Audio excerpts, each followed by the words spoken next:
पूरे देश में इन दिनों मिलेट्स को प्रोत्साहन देने के उद्देश्य से सरकार कार्य कर रही है, वहीं प्रधानमंत्री नरेंद्र मोदी की सोच को साकार करते हुए बिलासपुर जिला के युवा उद्यमी अखिल शर्मा ने मिलेट्स बेस्ड प्रोडक्ट तैयार करके अपनी नई पहचान बनाई। बिलासपुर के धौलरा निवासी अखिल शर्मा बायो साइंस के स्टूडेंट हैं और उन्होंने बाबा नाहर सिंह मिलेट्स के नाम से नया स्टार्टअप शुरू किया है, जिसमें उन्होंने शुरुआती दौर में लोगों के स्वास्थ्य के लिए मिलेट्स से बिस्कुट, लड्डू, चाय, आटा जैसे कई प्रकार के प्रोडक्ट तैयार करके बाजार में लॉन्च कर दिए हैं।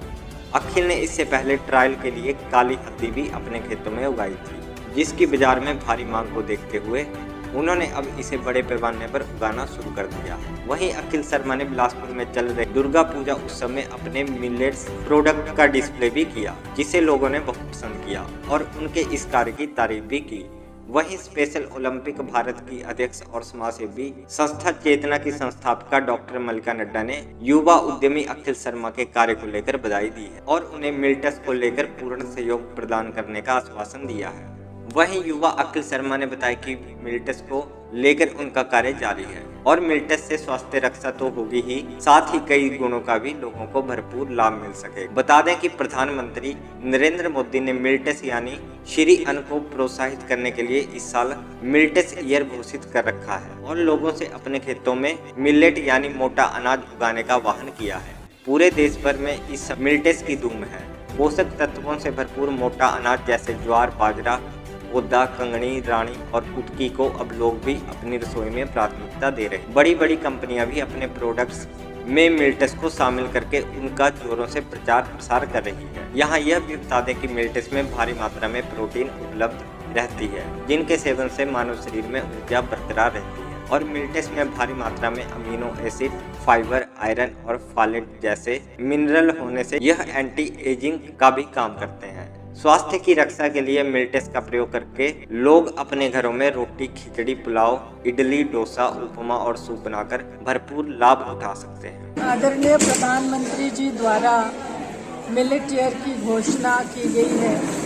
मिलेट यानी श्री अन्न, श्री अन्न को प्रमोट करने के लिए मिलेट ईयर मनाया जा रहा है। पूरे देश में ही नहीं, विश्व में मिलेट को प्रोत्साहित किया जा रहा है और मुझे खुशी है कि आज बिलासपुर में हमारे बीच एक युवा साथी अखिल शर्मा ने बाबा नाहर बायोटेक एंड रिसर्च के माध्यम से श्री अन्न के द्वारा निर्मित अपने प्रोडक्ट्स को यहाँ रखा है। श्री अन्न को प्रचारित और प्रसारित करने की आज बहुत आवश्यकता है। कई बीमारियों से अगर हमें बचना है तो हमें मोटा अनाज का उपयोग करना प्रारंभ करना पड़ेगा और मोटे अनाज के उपयोग से ही बनाई गई काफ़ी सारे अन्न पदार्थ यहाँ रखे गए हैं, जैसे बिस्किट है, जैसे कि चाय पत्ती है, ग्रीन टी है और इस तरह से बहुत सारे प्रोडक्ट्स, लड्डू है और कोदा के लड्डू हैं। तो इन सब चीज़ों के खाने से ना ही हम स्वस्थ रह सकेंगे, बल्कि हमारा जो मूल खाद्य सामग्री होती थी, जो मोटा अनाज हुआ करता था, उसको भी हम प्रोत्साहित कर सकेंगे और वही हम अपने खेतों में भी लगा सकेंगे।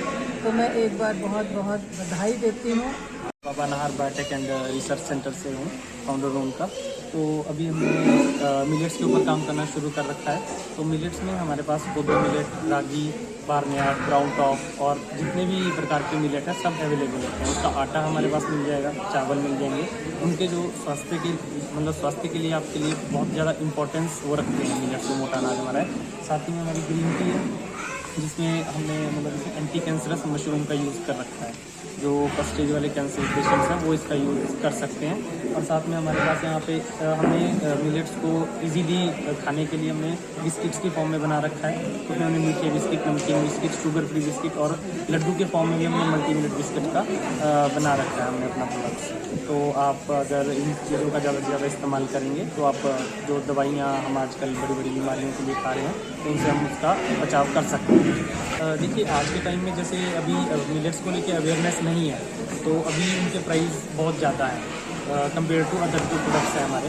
तो जैसे जैसे अभी हमारे जो किसान हैं, अगर वो गेहूँ से हट के या मक्का से हट के कुछ किसान मिलेट्स की तरफ जाएं, तो जैसे प्रोडक्टिविटी बढ़ेगी तो हमारे पास जितना प्रोडक्शन ज़्यादा होगा उतना इसका प्राइस कम हो जाएगा। ये तो सिंपल सा रूल है। तो उसी तरह से अगर हमारे जो किसान भाई हैं, अगर वो भी कोदो, कंगनी, रागी ये सारी चीज़ें अगर लगाते हैं, तो हिमाचल में अगर लगाते हैं, यहाँ का टेम्परेचर सब कुछ क्लाइमेट सूटेबल है, तो हमारे लिए वो भी मतलब एक आर्थिक स्थिति को भी मजबूत करेगा जो छोटे किसान भाई हैं हमारे, और साथ ही साथ हमारी जो हेल्थ है उनको भी इम्प्रूव करेगा।